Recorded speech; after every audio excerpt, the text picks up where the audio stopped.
സംസ്ഥാനത്ത് കർഷക കടാശ്വാസ commission sitting നടത്തി ശുപാർശ ചെയ്യുന്ന കടാശ്വാസം പോലും ലഭിക്കാതെ കർഷക തൊഴിലാളികൾ ദുരിതത്തിൽ.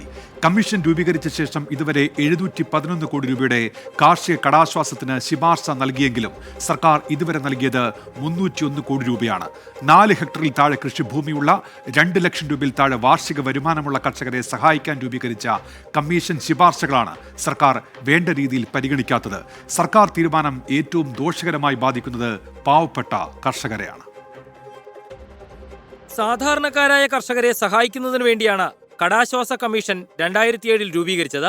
ഹൈക്കോടതി ജഡ്ജിയുടെ പദവിക്ക് തുല്യമായ ചെയർമാൻ സ്ഥാനവും നിരവധി അംഗങ്ങളും ഉൾക്കൊള്ളുന്നതാണ് കമ്മീഷന്റെ രൂപം. 4 ഹെക്ടറിൽ താഴെ കൃഷിഭൂമിയുള്ള കർഷകനെയും കർഷക തൊഴിലാളിയെയും പാട്ട കർഷകനെയും കൃഷി മൂലമുണ്ടാകുന്ന കഷ്ടനഷ്ടങ്ങളിൽ നിന്ന് രക്ഷിക്കുന്നതിനാണ് കമ്മീഷൻ രൂപീകരിച്ചത്. രൂപീകൃത വർഷം മുതൽ 2024 വരെ വിവിധ ജില്ലകളിൽ സിറ്റിംഗ് നടത്തി കമ്മീഷൻ കർഷകർക്ക് സഹായകരമാകുന്ന ഉത്തരവുകളും പാസാക്കി. പക്ഷേ ബജറ്റ് വിഹിതമായി നീക്കിവെക്കുന്ന തുകയ്ക്കപ്പുറം 1 രൂപ പോലും സർക്കാർ നൽകിയില്ല. ഇതോടെ കമ്മീഷന്റെ അംഗീകാരമുണ്ടായിട്ടും അർഹരായ പല കർഷകരും സഹായ പട്ടികയുടെ പുറത്തു തന്നെ നിൽപ്പാണ്. കർഷക കടാശ്വാസ കമ്മീഷൻ കർഷകർക്ക് കൊടുക്കാനായിട്ട് ശുപാർശ ചെയ്യുന്ന തുക വളരെ വലുതാണ്. പക്ഷേ അത്രയും തുക പോലും സംസ്ഥാന സർക്കാരിൻ്റെ ഭാഗത്തു നിന്ന് കർഷകർക്ക് കടാശ്വാസം വേണ്ടി ലഭിക്കുന്നില്ല. ആ ബഡ്ജറ്റിൽ അനുവദിക്കുന്ന തുകയല്ലാതെ പുറത്ത് ഒരു തുക കൂടുതൽ അനുവദിച്ചാൽ മാത്രമേ ഈ നഷ്ടപ്പെട്ട കർഷകർക്ക് അവർക്ക് ആ നഷ്ടപ്പെട്ട വിളകൾക്ക് ആനുപാതികമായിട്ടുള്ള ഒരു നഷ്ടപരിഹാരം ലഭിക്കുകയുള്ളൂ. 2023-2024 സാമ്പത്തിക വർഷത്തിൽ 32,488 അപേക്ഷകളാണ് കമ്മീഷൻ തീർപ്പാക്കി സഹായത്തിന് നൽകിയത്. ഇതിലൂടെ 119 കോടി രൂപയുടെ സഹായം നൽകാൻ കമ്മീഷൻ നിർദ്ദേശിച്ചു. സർക്കാർ പരിഗണിച്ചത് 17,218 അപേക്ഷകൾ മാത്രം.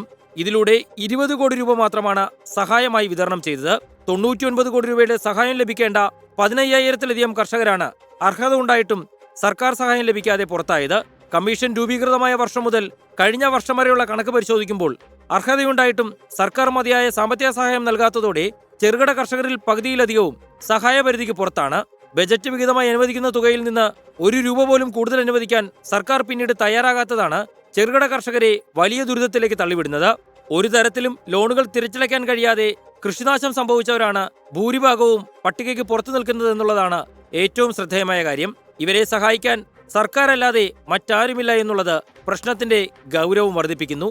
കർഷകരെ സഹായിക്കുന്നതിനും കർഷകരുടെ ദുരിതകാലത്ത് കൈത്താങ്ങാകുന്നതിനുമാണ് കർഷക കടാശ്വാസ കമ്മീഷൻ രൂപീകരിച്ചത്. എന്നാൽ ബജറ്റ് വിഹിതം മാത്രം നൽകുന്നതിലൂടെ കർഷകർക്ക് കൃത്യമായ സഹായം നൽകാൻ കമ്മീഷന് പോലും സാധിക്കുന്നില്ല എന്ന കണക്കുകളാണ് പുറത്തുവരുന്നത്. ഈ വിഷയത്തിൽ കർഷകരെ സഹായിക്കാൻ സജീവമായി ഇടപെടേണ്ടത് സംസ്ഥാന സർക്കാരാണ്. എസ് ശ്യാംകുമാർ, 24, കൊച്ചി.